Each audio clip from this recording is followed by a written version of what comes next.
All right. This is Aaron Foster, and you're enjoying my mystery stand-up comedy comedian show. This show features comedians that you absolutely probably have not heard of, but they are funny and you will enjoy them. So sit back and let me rubber stamp these next couple of minutes. Enjoy this person. On us as if we bullshit. You understand? Oh man, Country Wayne gets $6,000, $7,000 a show. What you doing, Aaron Foster? Like what? Like they don't realize. Country Wayne, who is that? That's my point. Exactly. I'm not gonna say his name, but I'm just giving you an example. Yeah. So You are correct. So I wanted to get back to the times, Aaron, where this is a gift and a curse. This, Aaron. The gift is anybody can make money. I don't give a damn who you are. But money has always been a priority. But in this generation, it has made money the top precedent. You understand? That people are willing to do whatever to get it. So now, hence, the art suffers. Okay. As opposed to when we was coming up, Aaron, when me and you was young, watching stand-up comedy, if somebody believed in you, they would start to build a machine behind you, and that machine would drive until you just couldn't go no further. They'd be like, oh, who's next? But they exploited your talent. Maybe exploit's not the right word, but they put your talent on display. They developed your talent. They developed your talent, exactly. And you went as far as your own ride, your own vehicle can take you. Yeah, without a doubt. Nowadays, man, it's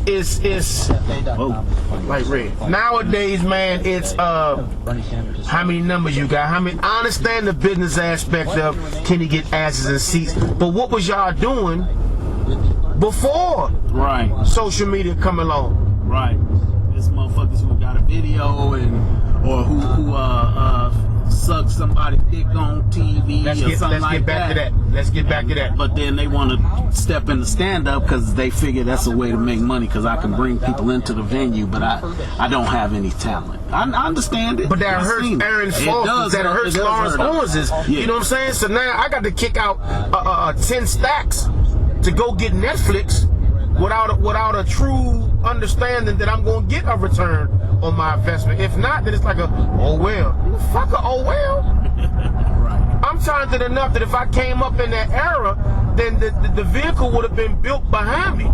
That's all I'm saying. Let's get back to that understanding. Even if I'm not chosen, Brother Foster, let's get back to where talent actually means something. Yeah. Because these niggas with all these millions and millions of followers are in the way. It's blinding you of the talent. That's all that I'm saying. Yeah.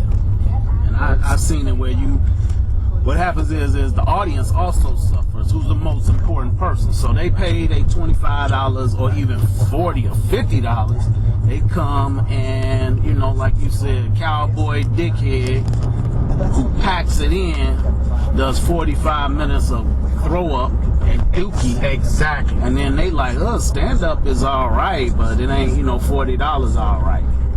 So then the up and coming funny people come to my show going, I went to Cowboy Dookie show and we got to hear that. And it's not their fault. Right. It's not the audience's fault. And that's what I'm trying to educate them on. Right. Because they will fire back where at least he got 1 million followers so I can understand. But who are you?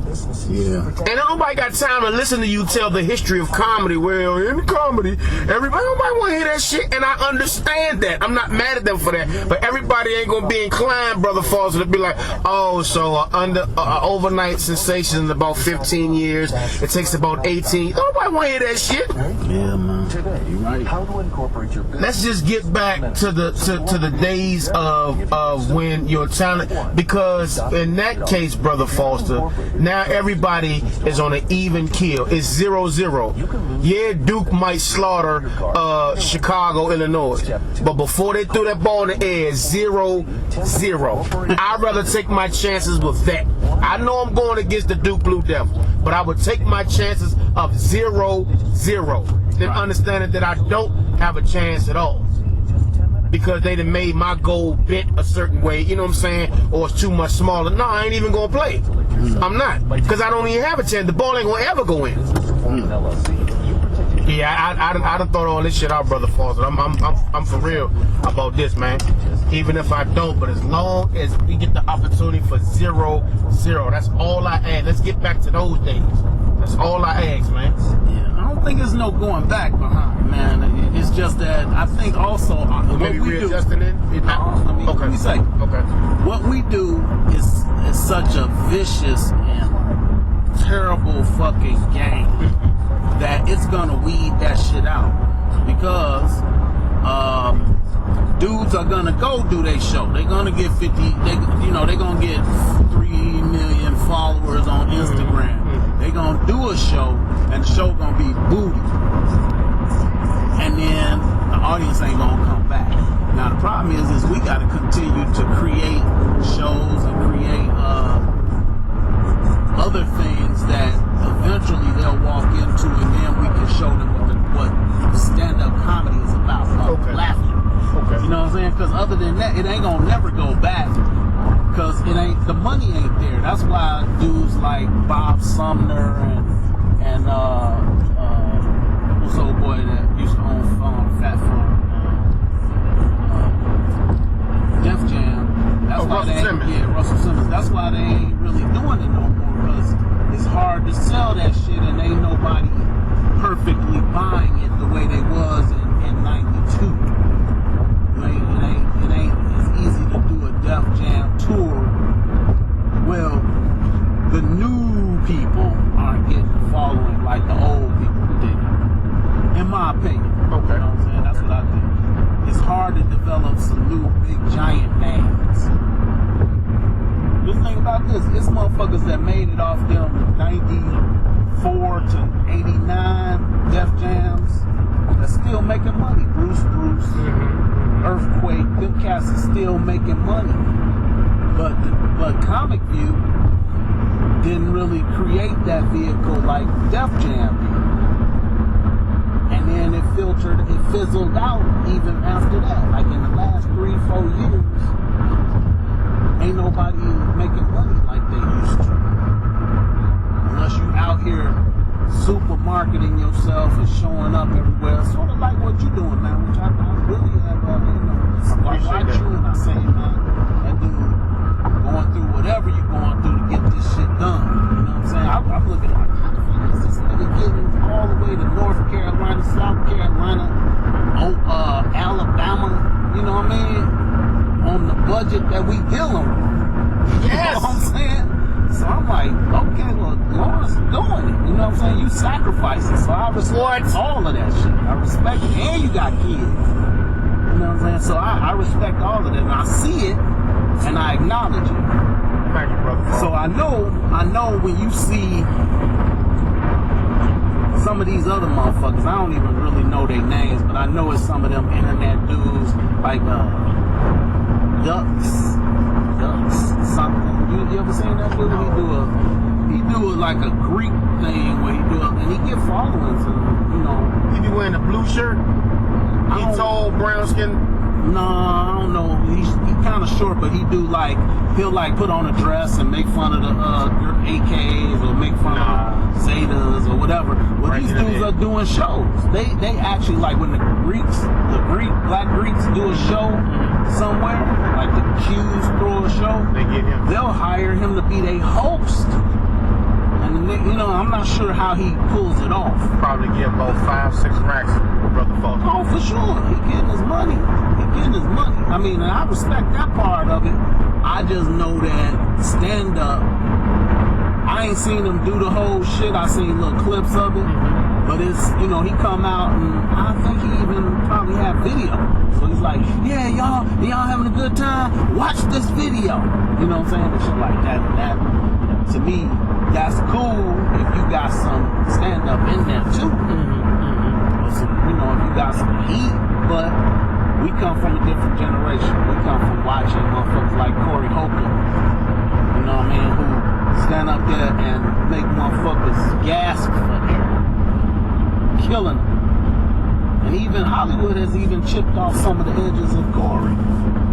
Because before he got in Hollywood, and that nigga was fierce. He had dudes like Jamie Foxx. I'll never forget, I told you this probably before. It's one of my favorite stories to tell when I used to be in All Jokes Aside. Now, you ain't tell me no Jamie Foxx story about Corey Holcomb. Well, this was before they got on the radio together. I used to come in the office with the dude who did all the booking and all the calls was Raymond Lambert, good dude, my fraternity brother. So he would get calls from, like, say, D.L. Hughley and those dudes, because they was on the level we on back then, maybe a little better, but still like a headliner of a little club, a little black room, or a little black whatever.